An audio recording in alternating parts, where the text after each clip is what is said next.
एक शहर में एक आदमी रहता था। वो बहुत ही लालची था। उसने सुन रखा था कि अगर संतों और साधुओं की सेवा करे तो बहुत ज़्यादा धन प्राप्त होता है। यह सोचकर उसने साधु और संतों की सेवा करना शुरू की। एक बार उसके घर एक बहुत ही बड़े चमत्कारी संत आए। उसने उनकी बहुत सेवा की।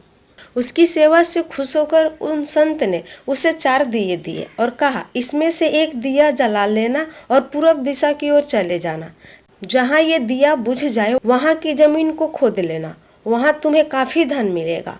अगर फिर तुम्हें धन की आवश्यकता पड़े तो दूसरा दिया जला लेना। पश्चिम दिशा की ओर चले जाना, जहाँ यह दिया बुझ जाए वहाँ की जमीन खोद लेना, तुम्हें मन चाही माया मिलेगी। फिर भी संतुष्टि ना हो तो तीसरा दिया जला लेना। दक्षिण दिशा की ओर चले जाना। उसी प्रकार दिया बुझने पर जब तुम वहाँ की जमीन खोदोगे तो तुम्हें बेअंत धन मिलेगा। तब तुम्हारे पास केवल एक दिया बचेगा और एक ही दिशा रह जाएगी। तुमने ना तो ये दिया जलाना है, ना ही उत्तर दिशा की ओर जाना है। यह कहकर संत चले गए। लालची आदमी उसी वक्त पहला दिया जलाया और पूर्व दिशा की ओर चला गया। दूर जंगल में जाकर दिया बुझ गया।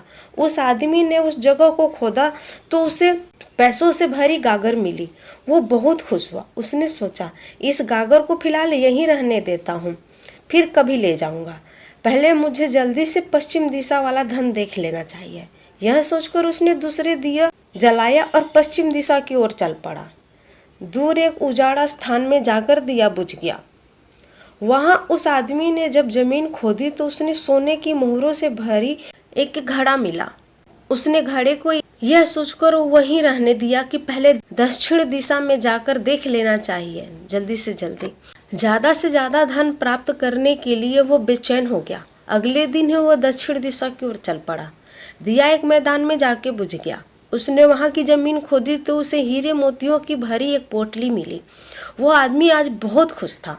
तब उसने सोचा कि अगर इन 3 दिशाओं में इतना धन पड़ा है तो चौथी दिशा में इससे भी ज्यादा धन होगा। फिर उसके मन में ख्याल आया कि संत ने तो उसे चौथी दिशा की ओर जाने के लिए मना किया है। दूसरे ही मन में उसका पाप जागा और उसने सोचा कि उत्तर दिशा में ज्यादा धन होगा, इसलिए अपने पास रखना चाहते होंगे और इसी वजह से मुझे उधर जाने के लिए मना किया है। मुझे जल्दी से जल्दी उस पर भी कब्जा कर लेना चाहिए। ज्यादा से ज्यादा धन प्राप्त करने की लालच में उसने संत की वचनों को दोबारा सोचने का मौका ही नहीं दिया। अगले ही दिन उसने चौथा दिया जलाया और जल्दी जल्दी उत्तर दिशा की ओर चल पड़ा। दूर आगे एक महल के पास जाकर दिया बुझ गया। महल का दरवाजा बंद था। उसने दरवाजे को धक्का दिया तो दरवाजा खुल गया। वो बहुत खुश हुआ।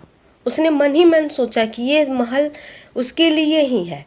अब वो तीनों दिशाओं की दौलत को यहीं लाके रखेगा और खुशी खुशी अपनी जीवन बिताएगा। वो आदमी महल के एक कमरे में गया। उस कमरे में हीरे मोतियां भरे हुए थे। किसी कमरे में सोने की कीमती आभूषण थे। इसी प्रकार अन्य कमरे में भी बेअंत धन भरे हुए थे। वो आदमी चौकाचंद होता जा रहा था। अपने भाग्य को शाबाशी देता और वो जरा और आगे बढ़ा। उसे एक कमरे में चक्की चलने की आवाज़ सुनाई दी। वो उस कमरे में दाखिल हुआ तो उसने देखा कि एक बूढ़ा आदमी चक्की चला रहा है। लालची आदमी ने बूढ़े से कहा, तुम यहाँ कैसे पहुँचे? बूढ़े ने कहा, ऐसा कर, यह जरा चक्की चला, मैं सांस ले लूँ तो फिर तुझे बताता हूँ। लालची आदमी ने चक्की चलाना शुरू कर दिया। बूढ़ा चक्की से हट जाने पर ऊंची ऊंची आवाज में हंसने लगा। लालची आदमी उसकी ओर हैरानी से देख रहा था।